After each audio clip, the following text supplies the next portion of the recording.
Bab 1510 mengandalkan dia. Pada saat ini, dia mengerahkan kekuatan garis keturunannya secara ekstrim. Kemanapun dia lewat, waktu dan ruang seketika berubah menjadi merah darah. Saat pedang ini diayunkan, Sanderye benar-benar lupa tentang hidup dan mati. Kamu mati atau aku mati. Dia tidak punya jalan lain. Pedang ini telah mencapai batasnya saat ini. Bang! Tiba-tiba terdengar ledakan yang memekakkan telinga, kemudian cahaya pedang dan cahaya tinju emas yang tak terhitung jumlahnya meledak di area di mana mereka berdua berada, seketika memusnahkan segalanya. Jiwa Sanderye langsung terhempas. Ketika dia berhenti, jiwanya telah menjadi begitu ilusi sehingga tampak transparan.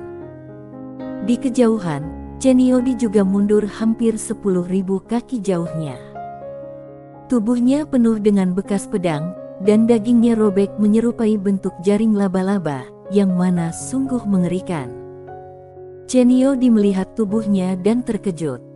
Dia perlahan mengangkat kepalanya dan menatap Sanderye di kejauhan. Dia dipenuhi dengan niat membunuh. Dia mengepalkan tangan kanannya, siap untuk membunuh Sanderye secara langsung, tetapi pada saat ini, ruang dan waktu di sebelah kanannya tiba-tiba meledak, dan kemudian sesosok tubuh bergegas ke arahnya seperti bola meriam. Cheniyodi menyipitkan matanya sedikit, mengangkat tangannya dan melayangkan pukulan. Tinju itu bersinar dengan kekuatan dahsyat, mengguncang galaksi. Bang! Cheniyodi mundur dengan keras berulang kali. Di tempat dia awalnya berdiri, di sana berdiri seorang pria paruh baya. Pria paruh baya itu mengenakan jubah lebar, dengan rambut panjang terurai di bahunya, senyum liar di wajahnya, dan sikapnya yang luar biasa. Setelah Cheniyodi berhenti, dia menatap pria paruh baya itu, Wugo Tian. Wugo Tian, adik Hedi Tian, kepala keluarga Tian saat ini, adalah tokoh nomor 2 yang sebenarnya di klan Tian. Wugo Tian melirik Cheniyodi, lalu berbalik menatap Sanderye yang tidak jauh darinya. Dia melambaikan lengan bajunya, dan cahaya gelap tiba-tiba menyerbu ke arah Sanderye. Kekuatan jiwa melonjak. Kekuatan jiwa itu mengalir ke tubuh Sanderye seperti air pasang, dan jiwa Sanderye yang awalnya ilusi berangsur-angsur mulai menjadi padat. Wugo Tian menatap Sanderye, pergi ke kanan. Sanderye mengepalkan tangannya dan berkata, "Senior, masih ada 4 senior di depan. Mereka menghalangi 6 orang luar alam." Wugo Tian menarik kembali pandangannya, "Kamu pergi dulu, cepat." Sanderye mengangguk tanpa ragu sedikit pun, tubuhnya bergetar, dia terbang dengan pedangnya, dan menghilang di ujung galaksi. Kekuatan senior ini sangat mengerikan, tidak lebih lemah dari Cheniyodi, tetapi ekspresinya sangat serius, dan dia memintanya untuk segera pergi. Hanya ada satu penjelasan, yaitu ketika orang-orang kuat dari keluarga Tian datang memberi dukungan, orang-orang kuat teratas di kekaisaran pasti juga datang memberi dukungan. Begitu Sanderye pergi, tubuh Wugo Tian gemetar dan langsung menghampiri Cheniyodi. Tatapan mata Cheniyodi dingin dan dia meninju Wugo Tian dengan keras. Bang! Tak lama kemudian, galaksi ini mulai menghilang sedikit demi sedikit. Di sisi lain, Sanderye terbang melintasi galaksi dengan pedangnya. Dia meningkatkan kecepatannya hingga ekstrim. Tapi, tidak lama kemudian, dia merasakan banyak aura misterius tiba-tiba muncul di ruang dan waktu sekitarnya. Sanderye menyipitkan matanya, dan kekuatan darah mengalir deras ke seluruh tubuhnya. Jelek. Tiba-tiba, ruang dan waktu di sekelilingnya terkoyak, kemudian 3 lelaki berpakaian hitam menyerbu keluar bagai guntur, tapi menghilang tanpa jejak dalam sekejap mata, dan tidak ada nafas yang terdeteksi sama sekali. 3 pria kuat lainnya dari luar alam. Terlebih lagi, ketiga orang luar alam ini agak aneh. Karena dia tidak bisa merasakan napas pihak lain sama sekali. Wajah Sander Ye tiba-tiba menjadi suram. Dia menggenggam erat pedang King Xuan di tangan kanannya. Tepat saat dia hendak bergerak, tiba-tiba seberkas cahaya menerobos udara dari kedalaman alam semesta dan dalam sekejap mata, seberkas cahaya itu langsung menyelimuti dirinya. Ketika dia diselimuti oleh sinar cahaya tersebut, rune emas misterius tiba-tiba mengembun di sekelilingnya, menyegel dan memperkuat posisi di mana dia berada. Kekuatan 3 Master Kekaisaran datang, tetapi dia tidak bergerak sama sekali dan tidak mengalami kerusakan apapun.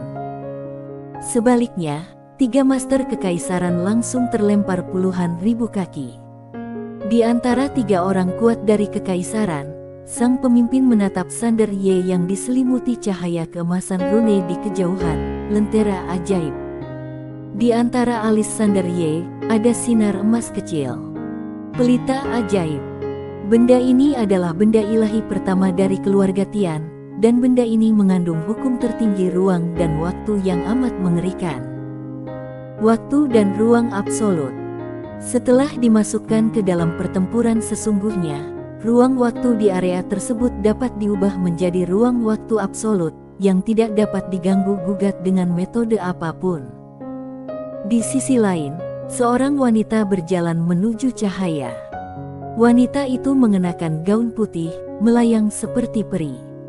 Di tangannya, dia memegang sinar perunggu antik. Cahayanya hangat, dan dari luar, itu sama sekali tidak tampak seperti senjata Sen. Wanita itu hanya mengambil satu langkah dan mengikuti lentera ajaib menuju Sander Ye. Dia melirik Sander Ye, lalu berbalik menatap 3 orang kuat dari Kekaisaran di kejauhan. Pada saat ini, 3 orang kuat dari Kekaisaran tiba-tiba menghilang dari tempat itu. Di sekitar wanita itu, waktu dan ruang tiba-tiba runtuh, dan cahaya hitam sepanjang 3000 kaki menyerbu ke arahnya seperti air terjun. Wanita itu tidak memiliki ekspresi apapun di wajahnya. Dia mengulurkan tangan kirinya dan mengetuk ringan pelita ajaib. Dalam sekejap, cahaya ilahi menyebar dan ketiga cahaya hitam itu hancur. 3 orang kuat Kekaisaran langsung terpental puluhan ribu kaki. Wanita itu tidak menyerang lagi. Dia berbalik dan menatap Sander Ye. Dengan lambaian lengan bajunya, dia menggulung Sander Ye dan menghilang ke kedalaman galaksi. Sepanjang jalan, pelita ajaib melepaskan cahaya ilahi yang menakutkan untuk melindungi Sander Ye. 3 orang kuat dari Kekaisaran memandang ujung galaksi dan tidak mengejar lagi. Dengan perlindungan benda ilahi pertama keluarga Tian, tidak mungkin lagi bagi mereka untuk membunuh Sander Ye. Di sisi lain, Zanuji dan Hedi Tian juga berhenti. Wajah Zanuji terlihat sangat jelek, karena dia sudah menerima kabar bahwa Sander Ye telah diselamatkan oleh orang kuat dari keluarga Tian. Dia masih diselamatkan. Hal ini membuatnya agak kewalahan. Di kejauhan, Hedi Tian merasa lega, tetapi segera wajahnya berubah sedikit jelek, karena salah satu dari 4 master luar alam yang melindungi Sander Ye di awal telah meninggal. Setiap orang kuat di luar alam dikultivasikan oleh keluarga Tian dengan usaha keras. Kehilangan satu orang akan menjadi kehilangan yang besar. Terlebih lagi, orang yang mati adalah sepupunya. Hedi Tian memiliki ekspresi yang rumit. Demi orang luar, dia mengorbankan salah satu bangsanya sendiri. Dia tidak lagi memikirkannya karena itu adalah pilihannya, dan karena dia telah membuat pilihan, tidak ada ruang untuk penyesalan. Di kejauhan, Zanuji tiba-tiba berkata, Hedi Tian, demi orang luar, 1 ahli luar alam tewas dan 3 ahli luar alam terluka parah. Apakah itu pantas? Hedi Tian menatap Zanuji. Zanuji, kamu memperlakukan pemuda itu seperti ini hari ini. Apakah kamu pikir dia akan melepaskan kekaisaranmu di kemudian hari? Zanuji berkata dengan nada meremehkan, hanya dia. Hedi Tian tertawa dan berkata, jika kamu benar-benar tidak peduli padanya, mengapa kamu bersusah payah menghabisinya? Zanuji berkata, kamu memilihnya, dan aku memilih pemilik pena Tao. Kalau begitu mari kita lihat siapa pemenangnya pada akhirnya. Hedi Tian menatap Zanuji, kalau begitu mari kita tunggu. Setelah berkata demikian, dia berbalik dan terbang menjauh. Zanuji menatap kedalaman galaksi dengan tatapan yang sangat dingin. Pada saat ini, pemilik pena Tao muncul di samping Zanuji, dan Zanuji berkata, apa tidak ada yang ingin kamu bicarakan? Sang pemilik pena Tao tersenyum dan berkata, kamu ingin tahu asal-usulnya? Zanuji perlahan menutup matanya, aku tidak ingin tahu saat ini. Pemilik pena Tao menoleh ke arah Zanuji, dan Zanuji berkata, saudara Dao. Tidak peduli apapun asal-usulnya, itu tidak penting lagi. Yang penting adalah kekaisaranku telah memilihmu. Mulai saat ini, kekaisaranku akan berbagi kehormatan dan aib dengan kamu. Setelah berkata demikian, dia berbalik dan pergi. Sekarang setelah menentukan pilihan, berusahalah semaksimal mungkin untuk menaatinya. Dia, Zanuji, tidak takut pada sebab dan akibat apapun. Lakukan saja. Setelah terdiam sejenak, pemilik pena Tao melirik ujung galaksi, lalu berbalik dan pergi. Di sebuah aula kuno, Sander Ye sedang berbaring di tempat tidur, tubuhnya diperbaiki sedikit demi sedikit. Dalam pertempuran ini, tubuhnya hancur 2 kali. Tanpa kekuatan menenangkan jiwa dari pedang King Xuan, jiwanya hampir hancur 2 kali. Tapi, itu juga merupakan hal yang baik baginya, karena dia menemukan bahwa meskipun dia tidak menggunakan pedang King Xuan, dia tidak merasakan ketidaknyamanan apapun, yang berarti dia tidak begitu bergantung pada pedang King Xuan. Pada saat yang sama, setelah pertempuran ini, dia menemukan bahwa kekuatannya saat ini sebenarnya tidak jauh berbeda dari luar alam. Tentu saja, dibandingkan dengan Zanuji dan Hedi Tian, masih ada kesenjangan yang besar. Jika lawan menggunakan benda ilahi juga, dia tidak akan mempunyai kesempatan menang.